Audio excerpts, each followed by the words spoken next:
Hello everyone, welcome to my channel school task pro. जदि आपंक मो भिडटी भल लगे तेब निश्चित भाव में मो चैनल को सब्सक्राइब करदे एवं भिडटी को लाइक करदे। एही भिडियो रे मो कृत्रिम बुद्धिमत्ता शिक्षादान रे शिक्षकों भूमिका नहीं पारिबो कि एहार विपक्ष रे भिडियोटी बनाऊँगी। आमर विपक्ष रे पॉइंट गुड़िक रहा कथा सब गुड़िक मु गोटी गोटी करी आलोचना करी। तेणुक आम कौन कहवा केमिति कहवा कौ स्टाइल रे कहवा मु ताहा संपूर्ण रूप से भिडियो रे कभर करिछि। आपण माने देखि बुझि नेबे। आमे प्रथमे कहवा शुभ सकाळ बरेण्य विचारक मंडली, मोर छोट बड़ भाई और भौणी माने, आज एही सभारे मोर मत व्यक्त करिवार सुजोग पाई मु अत्यंत धन्य मन करुछि। आजिर वितर्क प्रसंगटी कृत्रिम बुद्धिमत्ता शिक्षण शिक्षादान रे शिक्षकों भूमिका नहीं पारिबो कि ना, कृत्रिम बुद्धिमत्ता शिक्षक मानकर भूमिका ग्रहण करि पारिबो नाही। कारण जड़े शिक्षक केवल शिशु मस्तिष्क को नुहे बरं हृदय को मध्य शिक्षा दियंती। शिक्षा ताहा नुहे जहा केवल सूचना जोगाई दिए। प्रकृत शिक्षा होची सेई जहा प्रेरणा और मार्गदर्शन करने सह सठिक परामर्श दे थाए। कृत्रिम बुद्धिमत्ता बा एआई तथ्य जोगाई पारे, किंतु केवल जड़े मानव शिक्षक ही एक शिशुर दुख को ध्यान दियंती, आत्मविश्वास को उत्साहित करती, केवल परिणाम को नुहे प्रयास को मध्य उत्साहित करती। मोर गोटे प्रश्न आपण मानकु, शिशुटीर मनरे कौन सी दुख थिले एआई शिशुटी को स्नेहरे आलिंगन दे पारे कि? एहा प्रकृत रे भय चिंता किंबा आनंद बुझी पारिबो कि? ना, एआई करि पारिबो नाही। मूल्यबोध और नैतिकता शिक्षक माने हेले रोल मॉडल।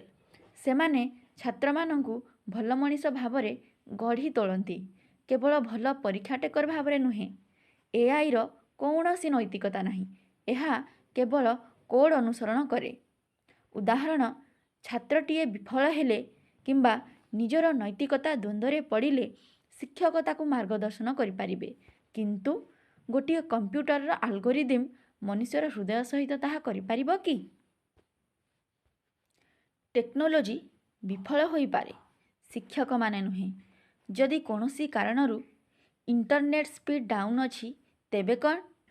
जदि सॉफ्टवेयर हैक हुए तेबे कौन? एआई भूल किंबा पक्षपातित सूचना प्रदान करे तेबे कौन? किंतु जणे मानव शिक्षक जे कोनोसी परिस्थिति रे भाबिबा अनुभव करिबा सहित खाप खाई चली पारंती, जहा एक एआई करि पारिबो नाही। शिक्षक आत्मविश्वास एवं संप्रदाय गठन करि पारिबे। जणे शिक्षक श्रेणीगृह संस्कृति गठन करि पारिबे, भावना परिचालना करि पारिबे, अंशग्रहण को उत्साहित करि पारिबे एवं द्वंद्व समाधान करि पारिबे। एआई आपनकु गणित शिखाई पारंती, किंतु एहा कौन दुई जन छात्रक मध्यरे लड़ाई को परिचालना करि पारिबो? शिक्षक माने छात्र को छात्र, विद्यालय को समाज सहित संजोग करि पारिबे, किंतु एआई एही सब करि पारिबो नाही। एआई एक उपकरण होई पारिबो, शिक्षक नुहे। जेपरि एक कैलकुलेटर जणे गणित शिक्षकंकु बदलाई पारिबो नाही, ठीक सेही परि एआई केवल सहायता करिबा पई एक उपकरण होई पारिबो, शिक्षकंक स्थान बदलाई पारिबो नाही। आमे शिक्षा रे एआई को एक सहायक उपकरण भावरे व्यवहार करिबा उचित, शिक्षकंक स्थान बदलाइबा पई नुह।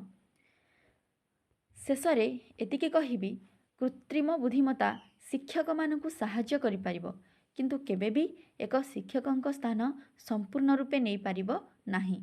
कारण शिक्षक माने स्नेह, धैर्य एवं निस्वार्थपरता सहित शिक्षा दियंती, जहा कौनसी मेसिन केबे भी कॉपी करि पारिबो नाही। आमर